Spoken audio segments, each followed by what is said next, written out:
মেসিকে নিয়ে কিছুক্ষণ আগে যা ঘটে গিয়েছে, অর্থাৎ কিছু অতি হ্যাংলা লোক এমন ভাবে সল্টলেক স্টেডিয়ামে মেসিকে ঘিরে রাখলেন যে তাদের দাপটে গ্যালারিতে দামি টিকিট কেটে পকেটের পয়সা দিয়ে সকাল থেকে আসা দূর দূর থেকে আসা লোকেরা, দর্শকরা, ফুটবল প্রেমীরা তারা মেসিকে দেখতে পেলেন না।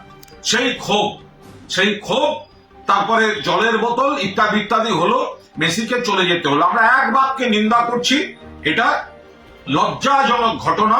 এবং এই হ্যাংলা গুলো যা করলো, এটাকে কলকাতাকে একটা বদনাম করে ছাড়লো, যেখানে মেসি একটা খেলা বসে দেখবেন বা পায়ে হয়তো একটু ফুটবল দিয়ে তাকে স্কিল দেখাতে বলা হতো, পায়ে ফুটবল ছোঁয়াতে পারলেন না।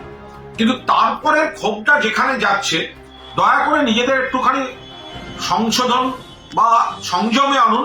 আপনাদের ক্ষোভ ন্যায্য, 100% ন্যায্য। আপনাদের ফুটবল প্রেমীদের আবেগকে সমর্থন করি, কিন্তু এই ভাঙচুর এবং তারপরেটা, এতে অন্য লোক সুযোগ নিয়ে নিচ্ছে।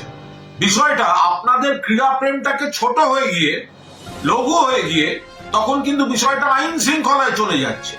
একাধিক সর্বভারতীয় টিভি চ্যানেল থেকে প্রশ্ন পাচ্ছি, এক্ষুনি তারা ফোন ইন নিচ্ছিলেন যে পশ্চিম ল অ্যান্ড অর্ডার, এটা কেন পুলিশ এখনো করছে না, কেন পুলিশ এই গুন্ডামি হতে দিচ্ছে।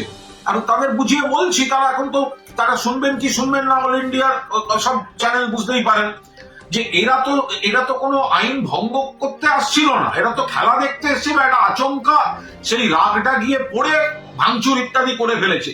মমতা বন্দ্যোপাধ্যায় পুলিশ তো ক্রীড়াপ্রেমীদের উপর প্রথমেই লাঠিটা চার্জ করতে পারেন না, কিন্তু ন্যাশনাল চ্যানেল থেকে একের পর এক প্রশ্ন আসছে, কেন পুলিশ অ্যাকশন নেয়নি, কেন police মারেনি।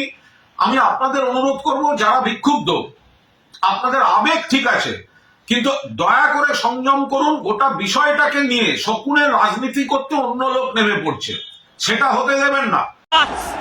It's gonna go through the stratosphere. The man who arrives first, Rodrigo De Paul. And we can see the visuals. Luis Suarez, El Pistolero is up next. Tears of joy, feelings deluging Dilotoma once again.